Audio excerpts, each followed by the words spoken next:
What is going on, everyone? Tutorial Tim here, Design Academy, and today we're going to be talking about building just some generic buttons. And if you click on the link here in our resources, we can go ahead and access the buttons documentation. I totally recommend you going through all of this in depth, but we're primarily going to be focusing on constructing these buttons. And what you'll notice is that we also have another interactive field here, nice little playground for us to see what we're going to be building. And also we're going to be talking about, we got the different variants here. We got the contained button, we got the outline button, and we got the text button. And all of these buttons also have a leading icon. So they all have that type as well. So we have three regular variants that we're going to create. And then we also have each of these variants with a leading icon. So we're going to be creating 6 types of buttons today. And as you can see, there are also states associated with that, which we'll cover later in the different section of the course. And what we can do is we have all of the specs here. So we can go ahead to check specs to see the dimensions of how to actually construct these buttons. And I got all the screenshots here, got all 5 variants. And note that all of these variants have one with a leading icon, which we'll take into consideration, which is why we checked that documentation. As you can see here, they also have leading icons. So I can go ahead and just screenshot this as well if I wanted to.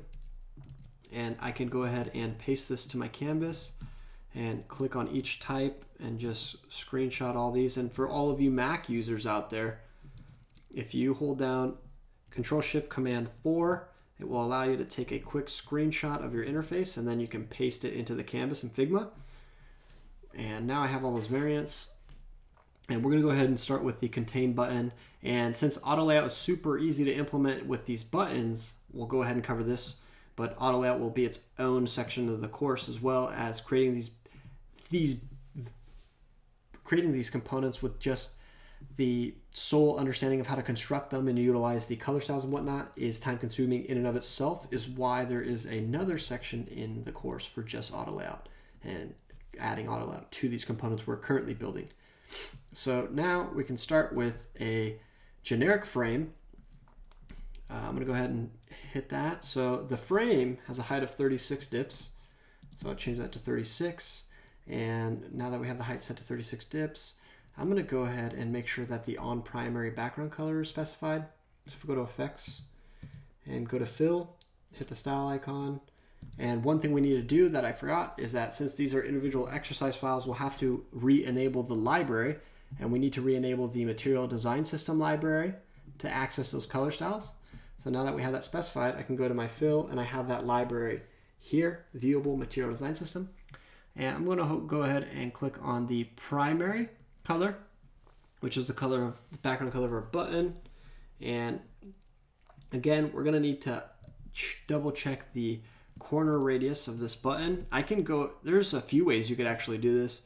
And the border radius, I just checked the code. The border radius is set to 4 pixels there. So I can go ahead and change the corner radius here to 4 pixels. Now that that's set, you'll notice that we need to add some text to this. Once we add the text, we'll adjust the width of this component. So if I type in, apply the proper color style, go to content, and then select content on primary, which is content on the primary surface. So if I type in button or apply the proper text style, select the button text style. I now have button.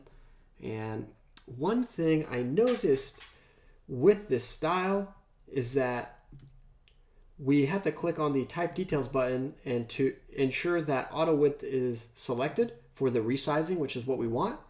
And one thing I can do is hold down Option V and H, which will center this horizontally and vertically. But this won't really matter once we add auto layout. So that's just a trick I frequently use to center items within the parent frame, horizontally and vertically, which is Option V. So now that we have the color style selected for both the background and the text, I can go ahead and add auto layout. So how do you do that? Well, auto layout needs to be applied to both elements. And what are the 2 elements I'm referring to? Well, the 2 elements are the text layer here and this frame. And I'm going to name this buttons space/space, and then label this contain button because this is our contain button. And now that I have that properly labeled, I'm going to hit Shift A. What that just did is that just added auto layout. And what I'm going to want to do is that by default, auto layout adds horizontal and vertical padding by default. And we don't want that because we want this to stay vertically centered. So I just hit Option V again to vertically center it. And then ensure that this auto layout is set to horizontal. And then I'm going to select the parent layer and add auto layout to that as well. And I just hit Shift A to do that. Or you notice you can click on this frame, right click and select add auto layout, or you can do it from the canvas as well. If I click on that, right click and select add auto layout, and you'll notice that we have this set to vertical. So what does vertical do? If I type,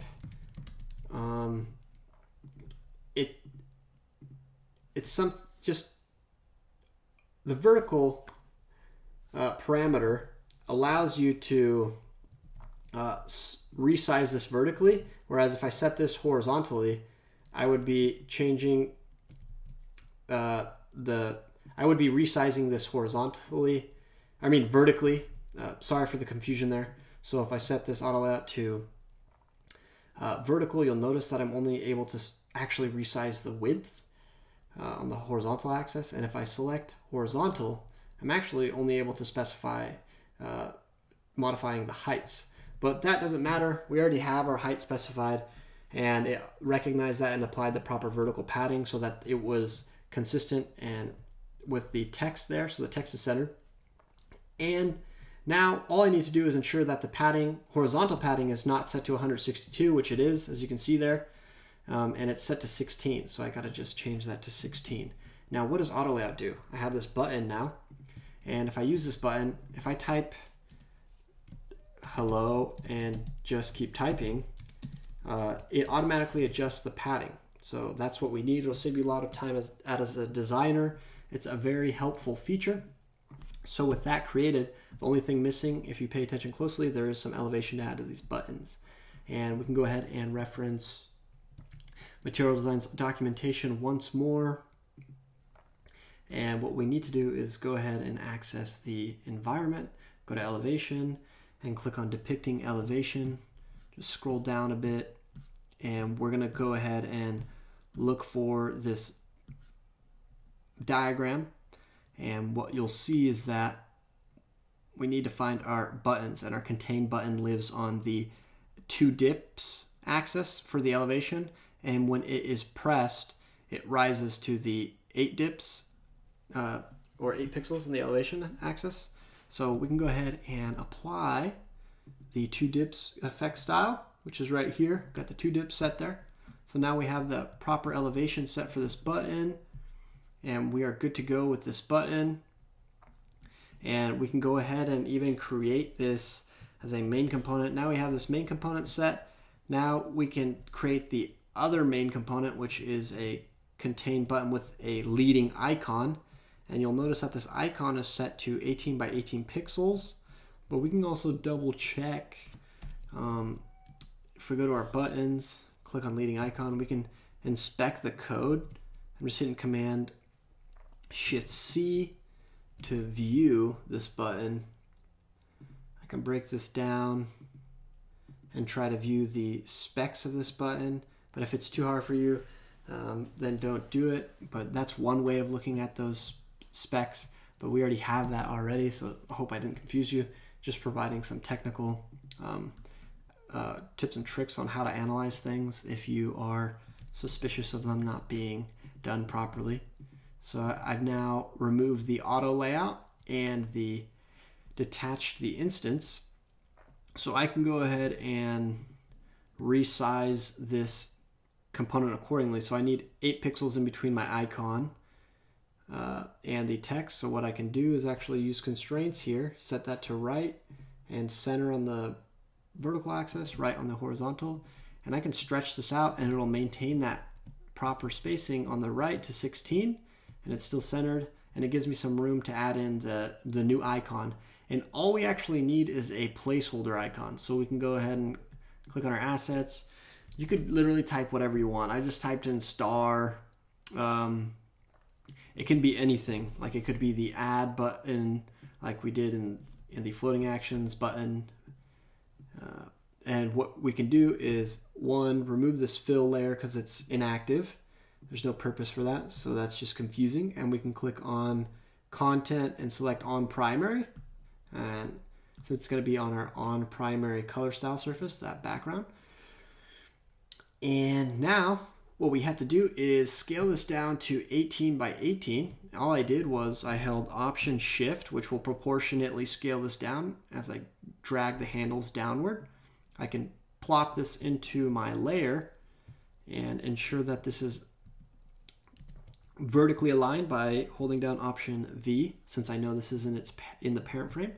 And just double check the spacing. It's set to 12 dips there. So now I can go ahead and move that over 1 pixel.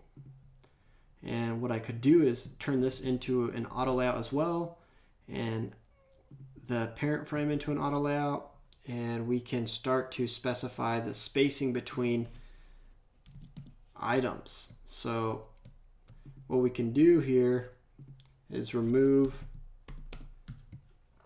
that initial padding set by auto layout. It always adds 1 extra pixel horizontal and vertically, which is annoying. And we want to make sure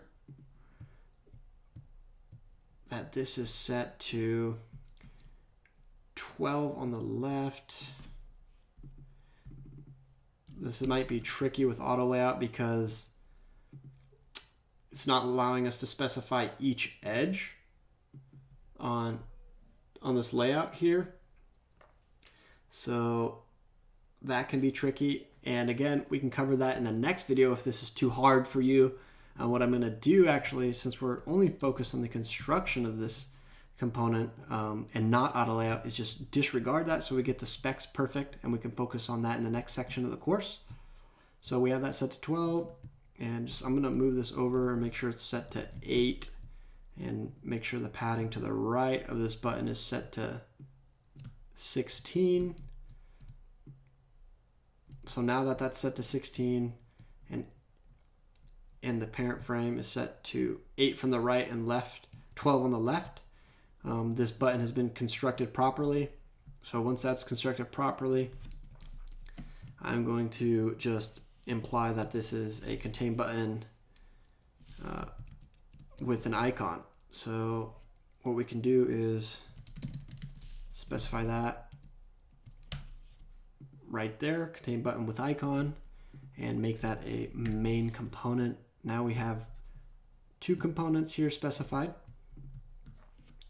and we're going to go ahead and create the outlined version of both of these.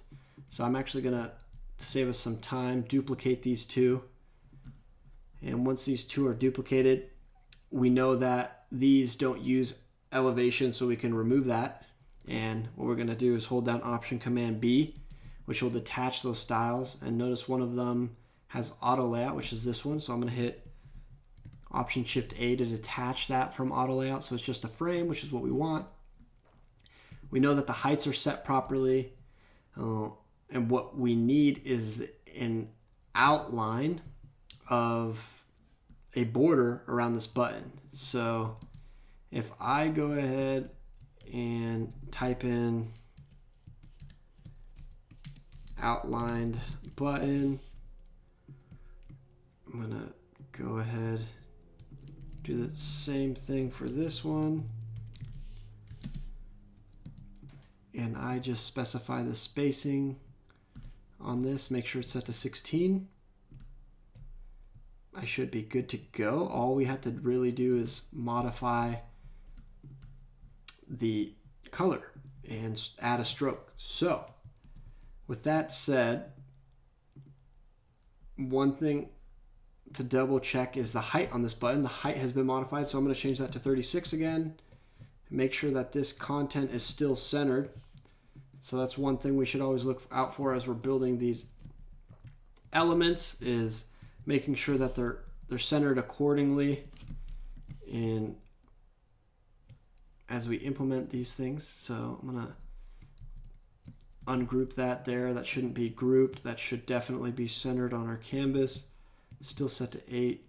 Everything, this button has a frame because we added auto layout. So when I detach those things, I forgot to add to remove this frame. So that's why that occurred. So now just ensuring the pixels are perfect there. So we're good to go. And now I can go ahead and remove the fill style from both of these. And what we're going to want to do is add a stroke and leave it at 1 pixel. And for the color of this, we need to go ahead and actually view this outline button. And you'll notice that the outline button is set to the on primary colors, but in the specs, we have a different color specified, but that's all right. So for the sole purpose of constructing these elements, we'll leave that outline to the on primary color, although that may not be the case at all times. So we go ahead and click on the stroke, go to the style, select on primary, and we'll go and double check this button, and the color style is set to on primary as well. So I can command click on that text and command shift click on the second set of text, and then go ahead and select on primary color style. And I can do the same thing with this leading icon here. Ensure that it's set to on primary as opposed to on surface. So now we have those 2 button variants, and just ensure that the spacing set to 16 and it's vertically centered, which it is, by holding down Option. And we can go ahead and rename this from contain button to outline button. And now that we have that, we're good to go, and we can make that a main component. And you'll notice that this still resizes with all the proper parameters, which is great. I'm going to make that a main component by holding down Option Command K. And we are good to go with this component as well. I'm going to go ahead and hold down Option Command K. So we have those 2 variants, and we only have 3 more button components to make next. So we have our contain variants and our outline variants. So we could even delete that screen. Well, we can't delete the screenshot, but now we have our text button. So our button is essentially just text, but not to confuse you, for those of you questioning why we shouldn't just use text for this button. Well, when you utilize the states of this button, like when you hover on this button, it actually has some parameters around it. So that's why we need to make this. That's why this isn't just a actual text button. It actually has transparent parameters around it. So when you hover on it, those colors appear, and you can see that it's actually encapsulated in a rectangle. So if we go back to Figma, we can create that variant, and I'm just going to duplicate this button here. No need to recreate it from scratch. That'll make your lives harder. No need to make your life harder. Work smarter, not harder. And then we'll detach the style because it doesn't utilize elevation, and we'll actually just remove the fill color, which is the background, and we'll command click on the text and set that text to on primary color style. And we now have our text button. I'm going to label that as text button. And the only difference is we need to change the auto layout horizontal padding from 16 to 8 because there's less padding. So if we click on this, it's set to 8 on the left and right, the horizontal padding, and the text is centered vertically. And the height of this is set to 36.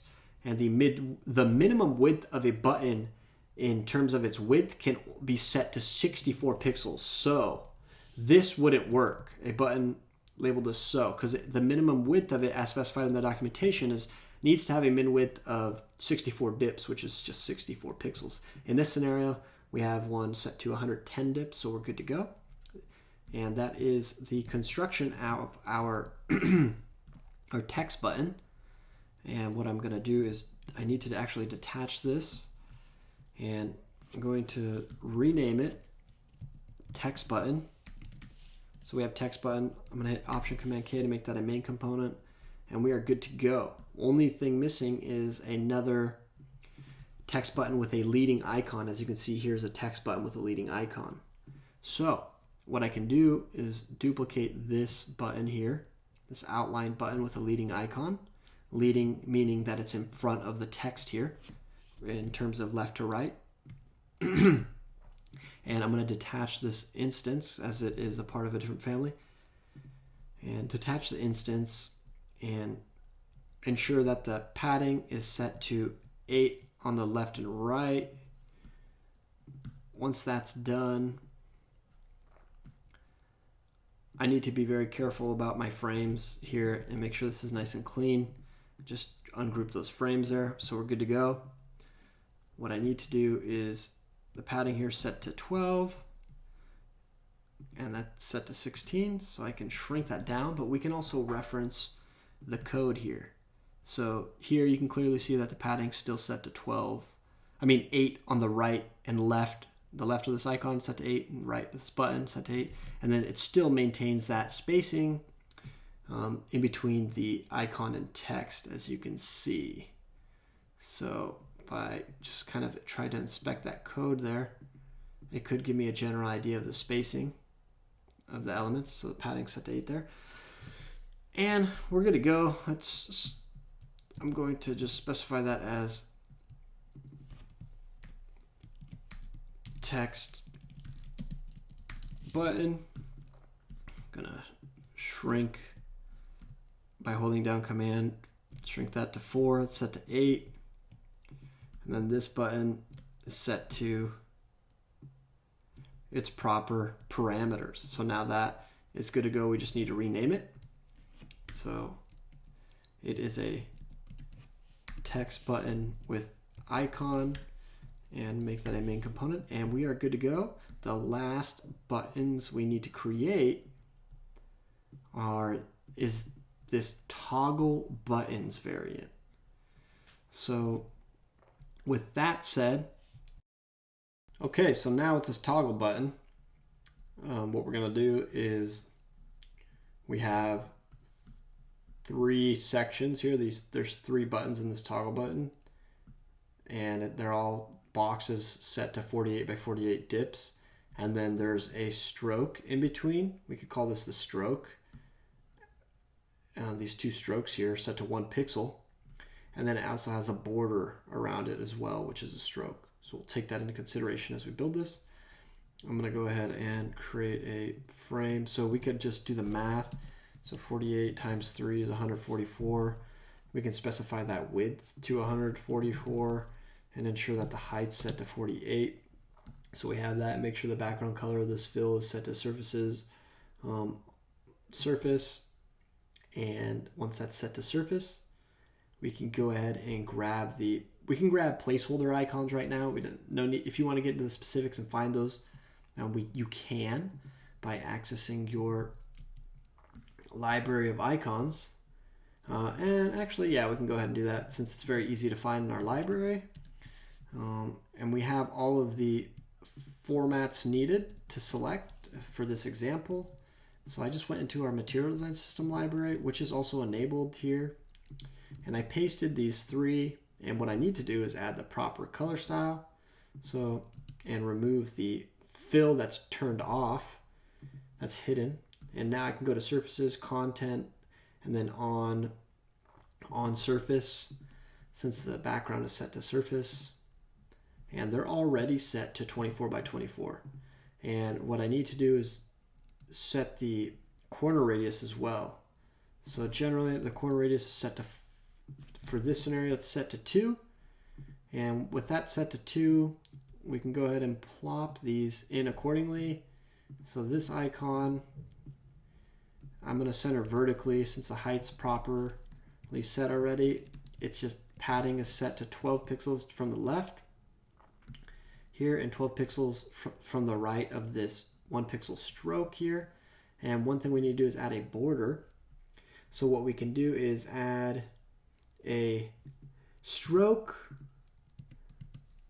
and set that to EEE, hit enter, and it's already set to 1 pixel, and we want it set to inside, because if we set it to the inside, that is the proper spacing we want, or else it'll set it inside the frame. If we set it to outside, the stroke is now outside of our frame. We want that set to inside since that's what's specified here. Now that that's set to inside, I'm going to create a line that's 1 pixel, and the hex value is EEE, or 6 E's, the hex value. Then just set that to 48, And one thing I'm going to do is flatten this by hitting Command Shift O, and then I'm going to hit Option W, and that will align it.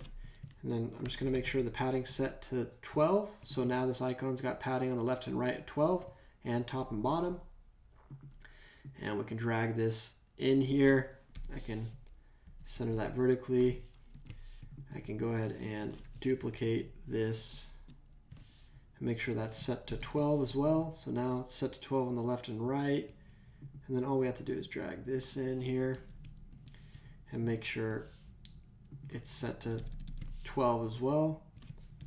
So now it's set to 12 on the left and right. One thing that isn't correct here is this last icon, spacing padding of 10 on the left.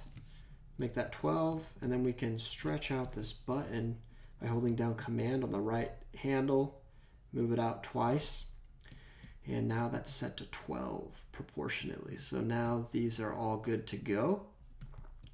What we can do is go ahead and label this properly. So we can label this, if we rename this layer buttons, space/space, label that toggle buttons, hit enter, we are good to go. We can even make this a main component by just hitting Option Command K, and we are good to go.